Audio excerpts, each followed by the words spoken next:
In this video, I'm going to show you how you can connect your Squarespace domain to Replit. This is a very easy and simple process, and I'll walk you through everything here step by step, so you're confident that you can connect your domain yourself. So here I have an example website. It's just a static website that I've built for the video. I'm going to go ahead and connect a custom domain from Squarespace to this. So you'll probably start off on home, go ahead and click on deployments, find your app or website you want to connect a domain to. It will probably open up the preview window. From here though, we need to go to deployments. If you can't see it, go to deployments here and it should open it. Then you need to go to domains. And once you're in domains, as long as you've got your app or website deployed, it will be deployed on a subdomain. Click on manually connect from another registrar. Then you need to add your domain here from Squarespace. So once you're logged in, go to the two lines in the top right hand corner, click on products, and we need to find here domains. We can probably just click on the dashboard somewhere. Either way, go to domains.squarespace.com. You can get there however you like. And then if you go to your profile and go to domains, we should be here in a second. Here we are. So this is what we're looking for. accounts.squarespace.com/domains. We can remove this one. Now find the domain you want to connect. In my case, it's going to be this one here, knowledgebasehowto.com. So we'll go ahead and copy this domain. We'll go ahead and then paste it into Replit. We'll then click next.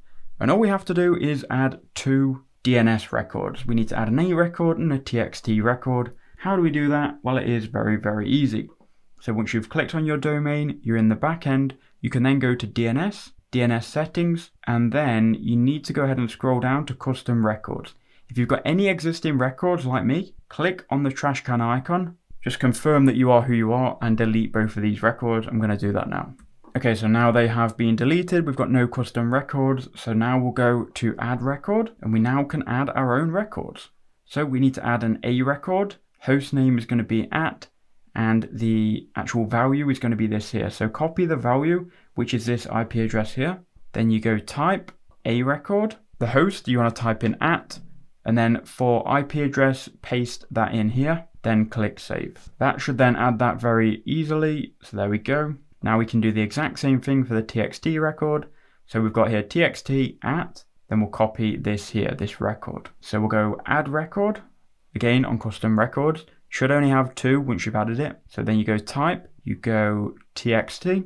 For the host, you type in @, and for the text, you go ahead and paste in it copied exactly from Replit. Then you click save, and then essentially you're done, and now you just need to be patient. Why do I say you need to be patient? Because you now need to click link domain, and you need to wait for it to verify. Now you can come back to this window at any time, you can close out of it now. If you go to this edit pencil tool and check status, it's going to update you. But it says here, this may take up to 48 hours to fully apply. You do need to wait up to 48 hours for your DNS settings to propagate. Anything to do with domains, if you make an update, it can take up to 48 hours. You can try it right now. So if I click on it, it may work. As you can see, it gives us an error. This is to do with the SSL certificate. It isn't currently working. We are going to need to wait 48 hours. Now I've done probably like 5 or 6 of these videos for different domain registration companies, and they've all kind of worked within 20 minutes. So if it hasn't worked within 2 to 5 hours, maybe you've entered something wrong, I would double check. But as long as you've got these records added exactly as they say here into Squarespace, and you've only got these records, you are good to go. You just need to wait and be patient.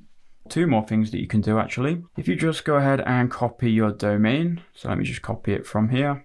You can open up an incognito window and then paste in the domain, and maybe it will work on incognito because there's no cookies stored. The next thing you can do to double check, if you open a new tab and then go to dnschecker.org, you can then paste in your domain here. And then if everything's green, or majority of things are green, you might get 1x, but as long as 99% is green, it means that you've entered it correct, and you just literally need to wait now for the DNS servers to propagate. So don't panic. As long as you just wait, it will work eventually within a couple of minutes to hours. So I can't sit here for 48 hours on the video, but you can do this and then come back whenever yours is propagated. Comment down below and let others know that this works, and that is all you have to do. So thank you for watching. Please do leave a like and comment down below if it was helpful, and I'll see you in the next one.